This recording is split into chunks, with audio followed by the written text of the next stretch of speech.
Welcome to the Prep Huddle podcast. I'm KJ Pilcher alongside Jeff Johnson. Jeff Linder's on assignment this week, working on something really special surrounding Ava Jones, I believe, the Iowa women's basketball recruit. So just a heads up to you fans and followers to make sure to keep an eye on the Gazette.com for his feature surrounding Ava Jones and that situation. It'll be really cool knowing Lindy. It'll be pretty an amazing piece. So look for that. But until then, we've got some football to discuss. JJ, semifinals behind us, and now the final stage is set at the UNI-Dome this Thursday and Friday.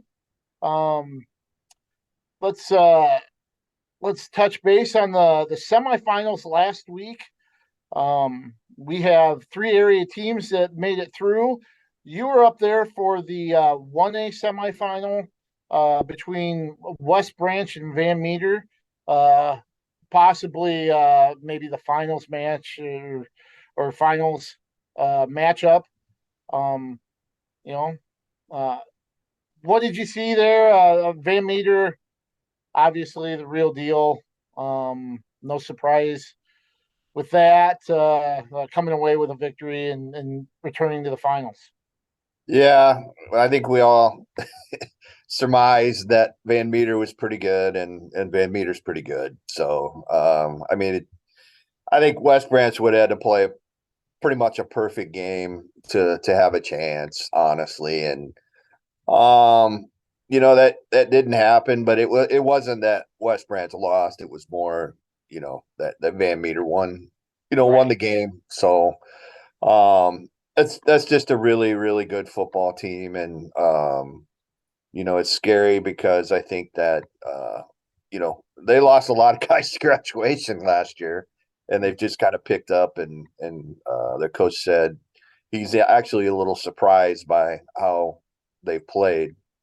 They've just progressed each week, and 48-17 was the final, and inspirational certainly for West Branch because Coach Butch Peterson was on the sideline, was given okay by his doctors to be on the sideline, and IHSA did a very nice thing and allowed his son Lance, Mount Vernon's head coach, to kind of be his protector, so to speak. Butch was away from the play most of the time and kind of sat on the team bench back behind everyone for a lot of the game.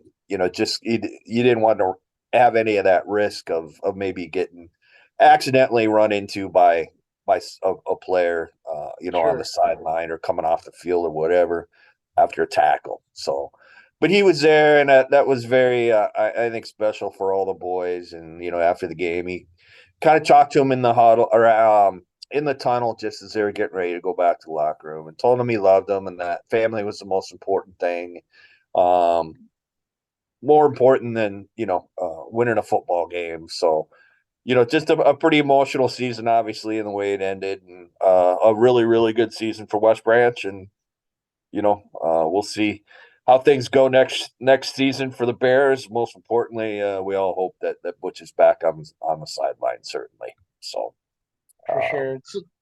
Some positives from that game.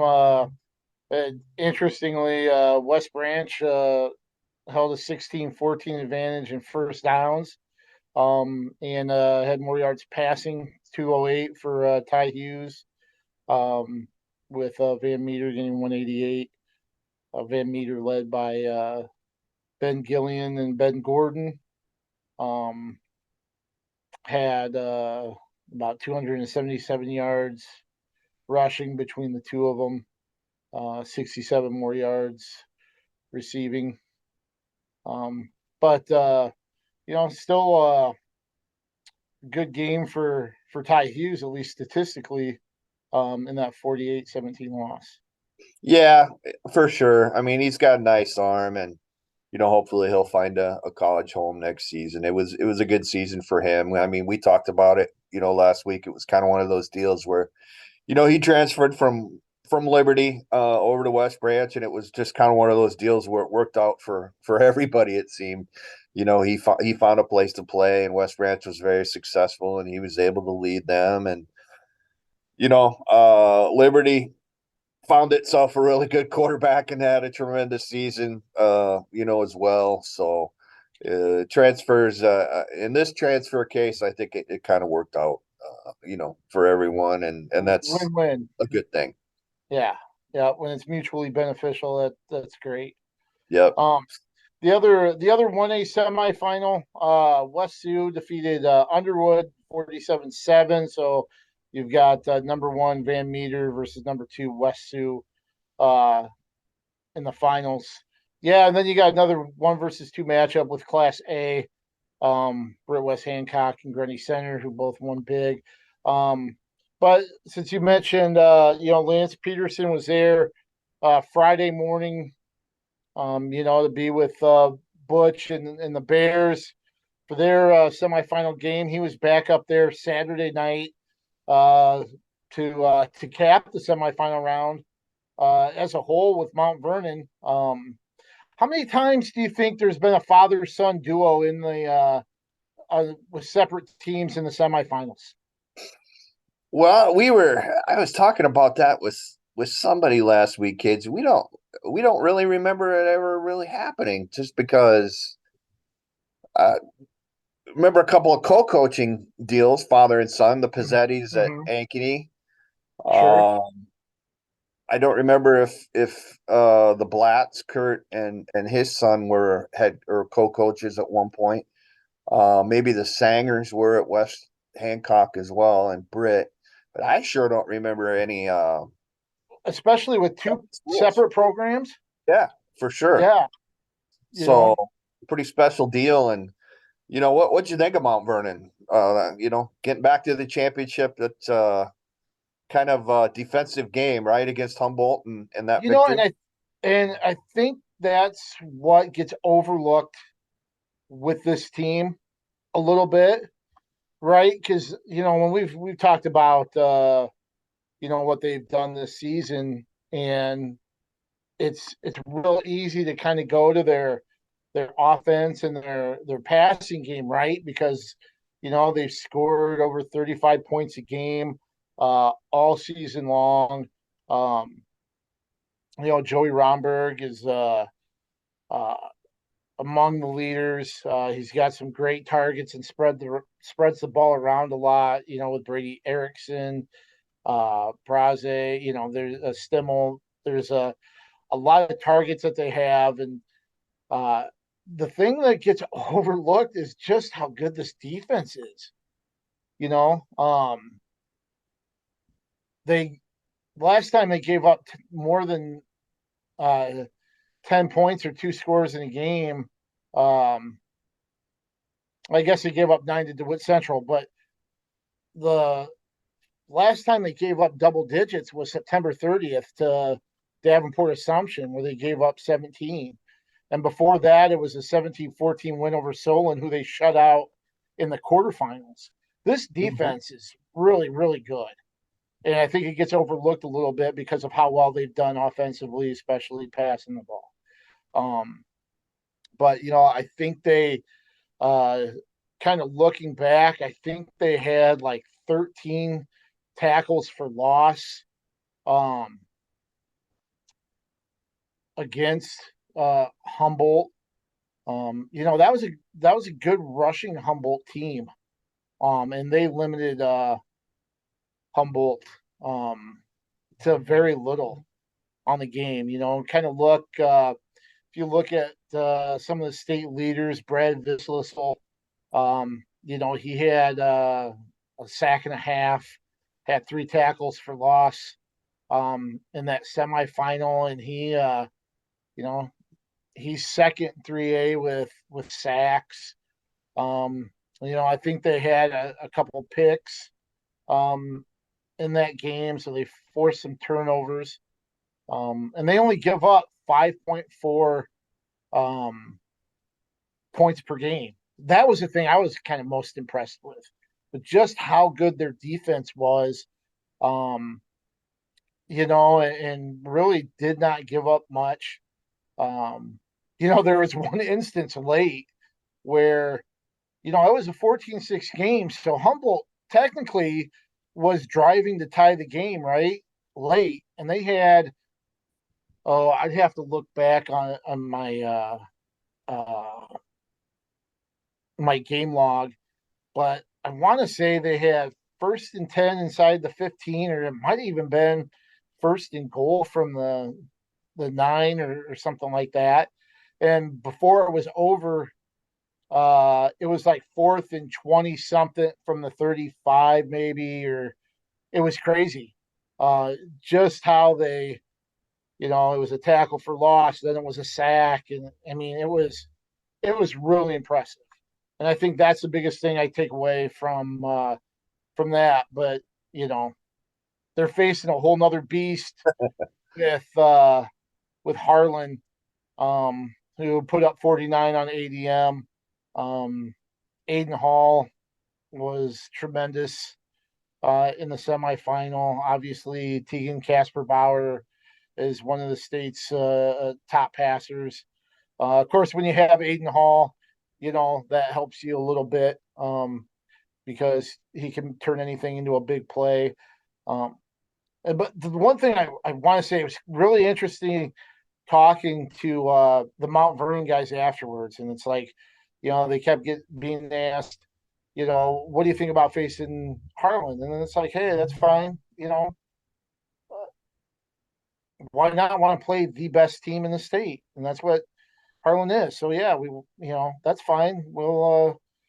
You know, we want to be the best, so you got to beat the best, right? The whole Ric Flair, woo, um, mantra, and it was fine. And there's been a lot of times where we've heard coaches and players kind of ramble on about nobody believed we would be here, right? Even a 5-time state champ uh, coach that everybody thought would still be in the finals has used that rhetoric, right? Oh yeah. If there's ever a time, if there's ever a time where that rings true now, and the people that aren't saying it, it's Mount Vernon.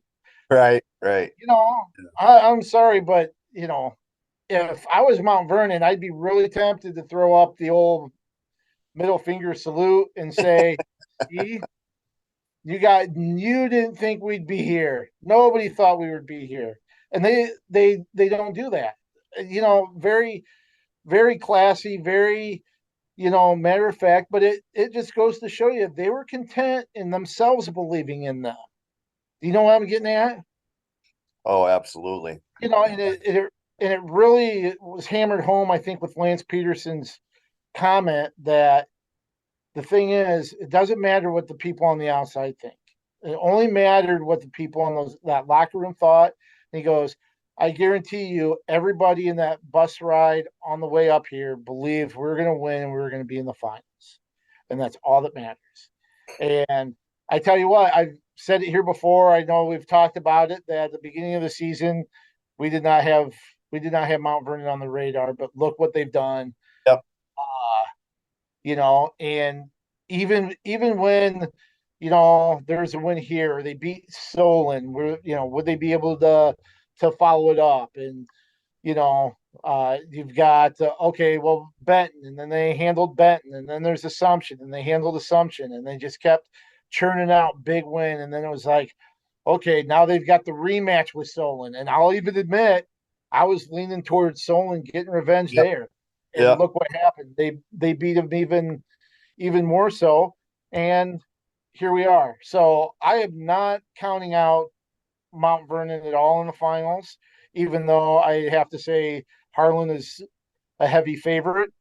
And probably will win. But boy, if Harlan's thinking they're going to come in and just tiptoe through the tulips to another title, I think they're going to be mistaken.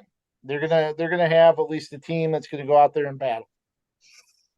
And I look at this. I mean, it's just ridiculous. Harlan, what it's done. 27 points is the fewest it scored in any game. And that was the opener against Lewis Central, which it lost Right, against Louis Central. is in the 4A championship. And then the next lowest point total is 42, and they did that 3 times. So it's been more points than that in every game. But yeah, I mean you're in the game, you got a chance. So let's see if Mount Vernon can shock the world, I guess. So Just to point out that you know Tegan Casper Bauer, obviously Aiden Hall, an Iowa commit. Um, you know, I think he's second in all-purpose yards with 1929, but he's second in receiving. And guess who he trails? in receiving, Teammate, oh God, Cade Sears.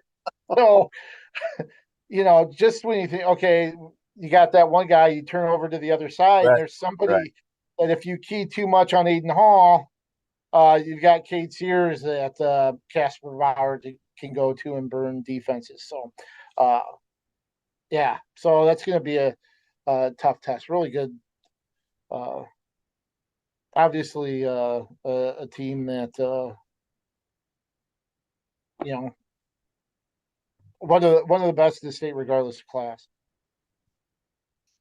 And you saw, I'm trying to think here. Williamsburg also played Saturday, right? Yes. And the Raiders are going for their first state title, which is really exciting to me. Couple 12-0 teams, Central Lyon and Williamsburg. Yep. And Williamsburg looked really good against Waller. Waller was kind of a sneaky good team, right? Yeah, The yeah, one thing maybe kept people from really buying into Waller was the way that they got handled by walk on. Um, during the season. But Waller came in 9-2. They were averaging well over 35 points a game. They had some dangerous weapons with Ryan Brocious, and um, you know this Williamsburg defense is like Kurt Ritchie said. They've been doing it all year. They just shut things down. 131-7. Had a big got a big game from Derek Weisskopf. I think 8 catches for 164 yards, couple touchdowns. Um, we were talking about it at our staff meeting, and boy, it's interesting to see just the faith that Carson Hudapole has in Derek Weisskopf. Of course, it's easy when you have a D1 talent out there, right? yeah. Um, but there's a play. I think it was for the first touchdown of the game where it was fourth down from like the 16, and looked like Liverpool could have uh, ran for a first down and converted, maybe even had another receiver that was wide open. However, he decides to launch it up in between two defenders and let Derek Weisskopf go up after it. And sure enough, uh, they convert with a touchdown pass. There to go up 10-0, and then they didn't look back. You know, got just kind of move the ball. And Weisskopf had another big play later on in the fourth for a touchdown. Um, that was a play where he kind of threw it up and he ran underneath it, and then had a dive for the pylon. Um, the defense obviously really limited Waller. Um, I think it was 229, which might have been in the game where they kind of held them like 100 yards under their average. Um, one of the games I covered, the defense did that. But the Williamsburg defense, one of the, I think coming in, they had like 38 or 39 turnovers. And they've put together some points off those. And of course, they did that against Waller with Braylon Weegan. Ball got punched out by Maddox Dorman.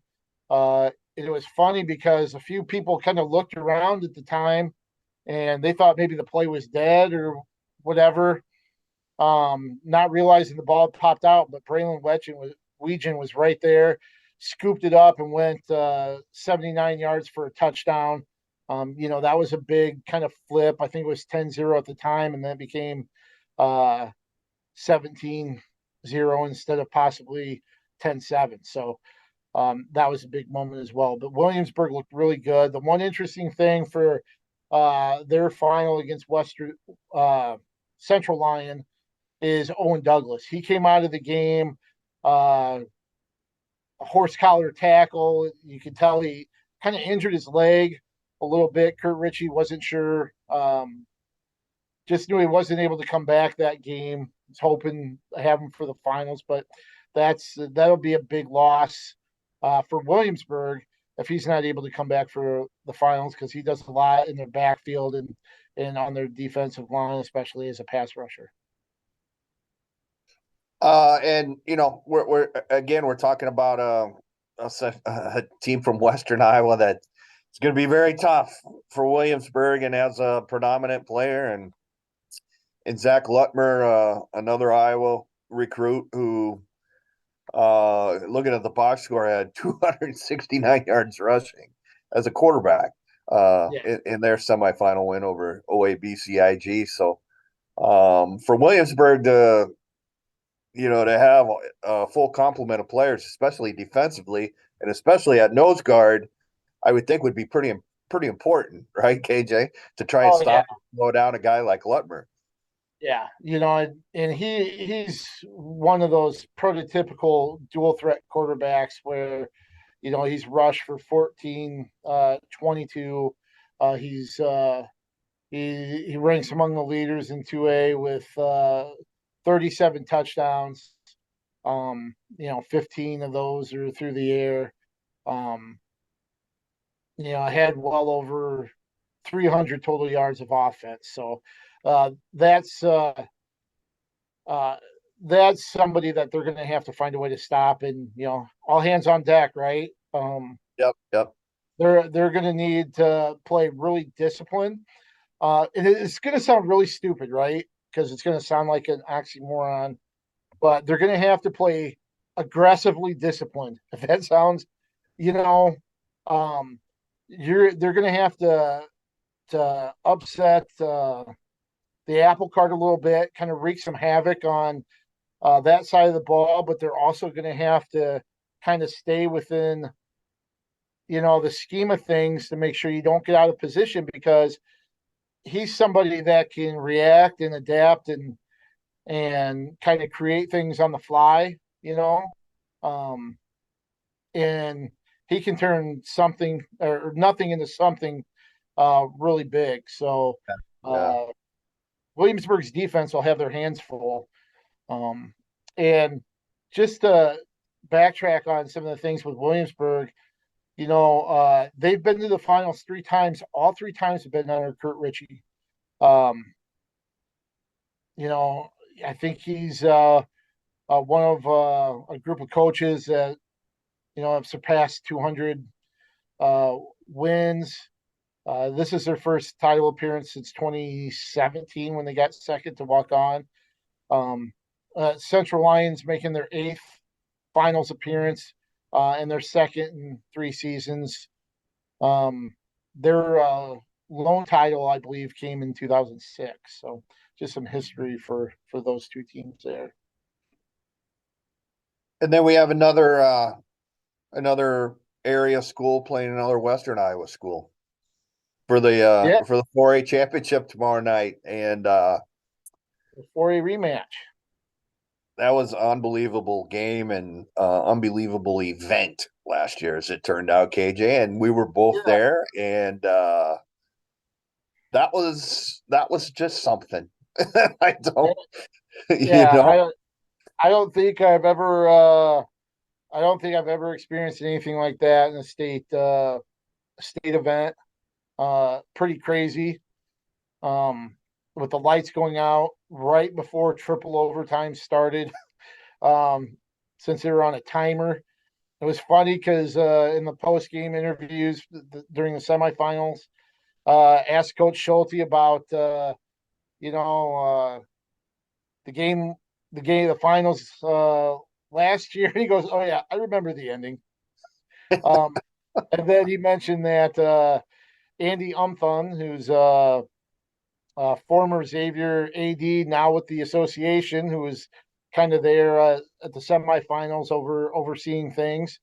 Um, he said Andy assured him that the lights will be on for the entirety of the game this time. So, uh, Coach Schulte showing his wry, Right, it's humor. wry sense of humor there. But yeah, I mean, this is something where I think we kind of all expected us to be right now.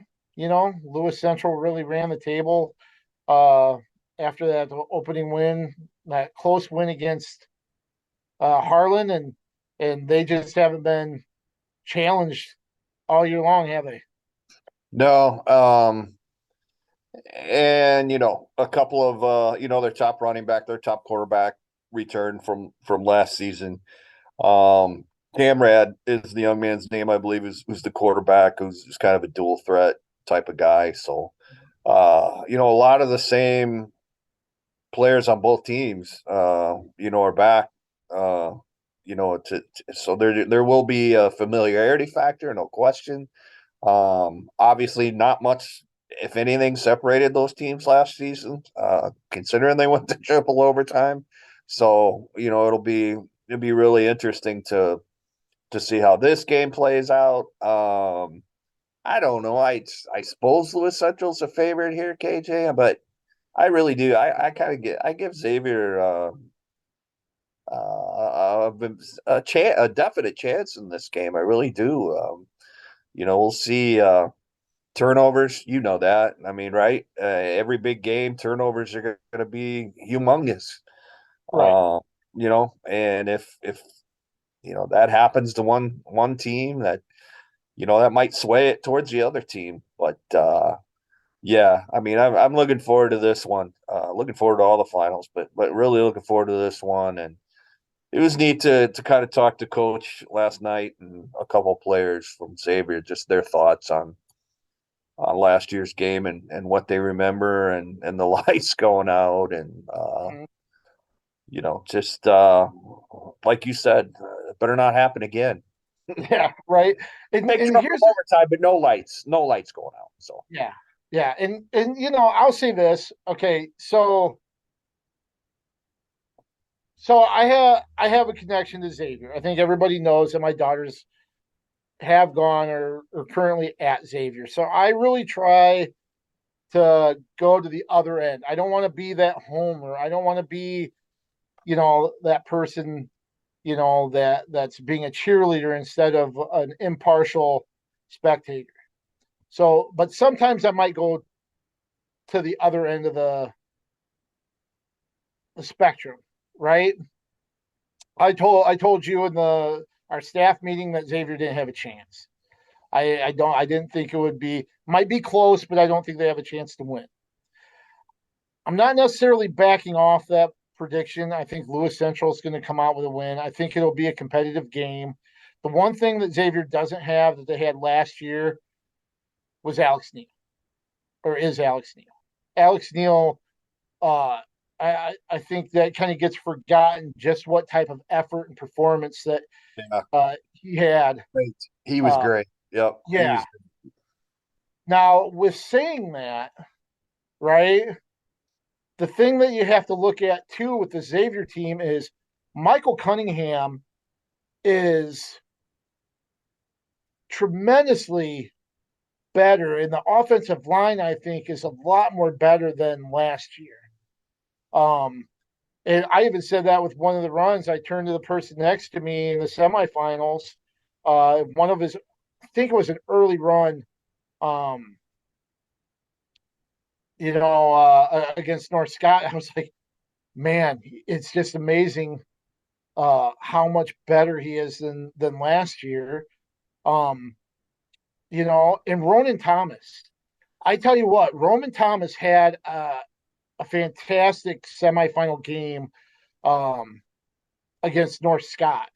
Uh, that should be an eye opener and certainly a real. I mean, he's had a good season, but he threw for 249 yards, had a big 90-yard scoring strike to Grayson Hartman. That was They're a going to, dime. That was on it. That was on. I mean, that was a beautiful pass. That right. really was. Yeah. And I mean, it played out from the read, because I don't know if you noticed it, but, that was a straight pump fake first, and then it was one of those kind of double moves that that they read. They're like, hey, uh, that corner's jumping everything, so let's give them a pump fake, and that's all they needed. And you know, it was it was one of those things that helped Hartman get behind the defenders, and he delivered it. Hartman did the rest. So that's so when I say that about not having Alex Neal, you've seen this with Michael Cunningham, uh, you know, Ronan Thomas with a big game, Grayson Hartman, Aiden McDermott. Um, you've got guys like that. So I think they have what it takes to keep it close because that defense, right? Coach O'Connell's one of the best around when it comes to scheming. They've got um, some really good linebackers and some good secondary guys and guys up front that can kind of hold up blockers and everything. But I just you've got Camrad who's done so well. I mean, 43 touchdowns this season. Um, over 2,500 yards. Uh, you've got Jonathan Humple, who's second in 4A with 1,647 all-purpose yards. And Curtis Whitty, uh, you know, uh, has 933 yards receiving. So you've got a lot of dangerous weapons. I think they're big and fast. Um, in the trenches. I just see Lewis Central coming away with a win, and not to mention, there's all this talk about the lights going out and how Xavier had to deal with that. They think that might be a little bit of chip on Lewis Central's shoulder. Hey, we don't need the lights to go out to win. We won that whether the lights were on, whatever. We still came back and won that. We scored 8 points after that and kept them out of the end zone. And maybe they have something to prove a little bit with all this talk about the lights from last year. You know what I mean? Oh yeah, absolutely. And believe it or not, despite the difference in the geography here, there is one common opponent this season. That's Indianola. Really? Yeah, Lewis Central beat Indianola 34-16 back in mid-September. And then Xavier beat Indianola in the quarterfinals 23-6. So I'm terrible at math, but what is that spread? 18 and 17. So yeah. And the I don't know what the weather was like for Lewis Central and Indianola, but that was the cold Oh yeah, the rain. Yeah. quarterfinal game with Xavier, and you know that was that really impacted things too. So you know, yeah. So maybe that'll be a good gauge, that common opponent, and how close this game will be. Like I said, I think it really could go either way. I'm just kind of leaning towards Lewis Central right now. I hope that doesn't get me kicked out of the PTA or anything like that. But How about we do this? I know you hate predictions and I do as well. I'm so horrible at them. That's But why. let's pick a winner of all 7 games. How's that? Okay, And sounds then we good. not that we that we need any help looking dumb, but Do you know let's if there are for people ammunition. watching this right now? Do you know how many of them are going like this? Saying, "I hope Pilcher doesn't pick our team. Don't pick our team."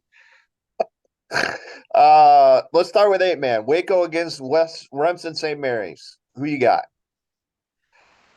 Boy, as good as Waco is, and as big of a fan I am as Simeon Reichenbach, Yeah, yeah.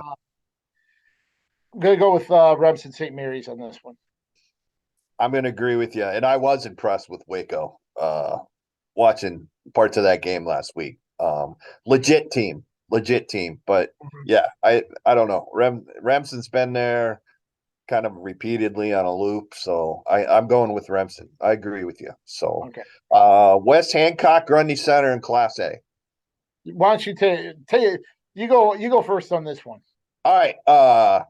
Grundy's lost, I think, in the finals 3 years in a row, and no team deserves to lose four in a row. So Except for the Bills.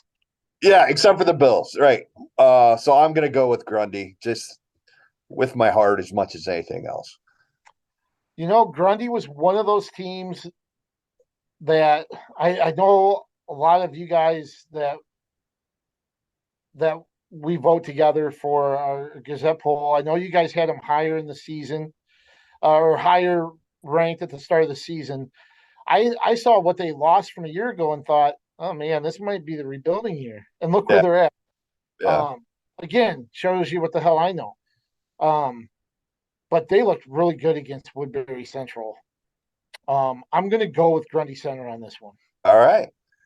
And then the last game tomorrow night, Xavier and Lewis Central. I'm gonna make you go first on this one. So I'll go Lewis Central. all right.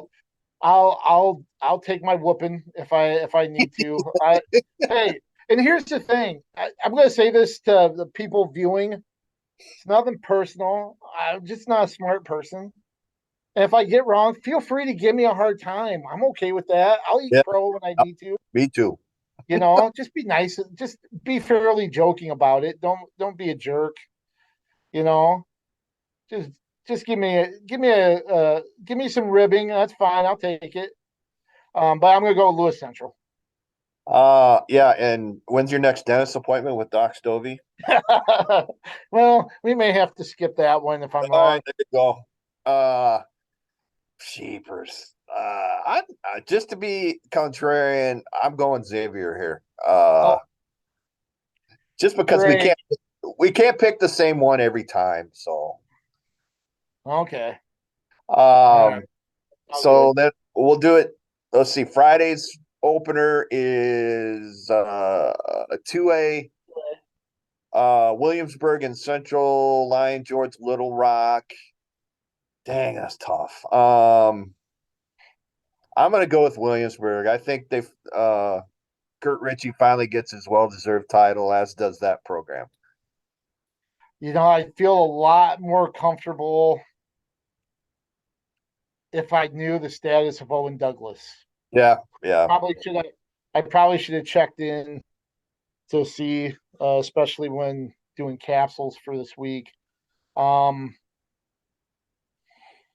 you That's know, probably I'll be a homer on this one. I could go either way, but you know that the defense.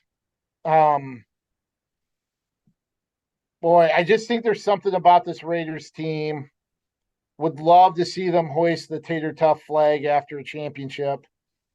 Um, I'm going to go with the Raiders. I'll go with the Raiders on this one. Just all right.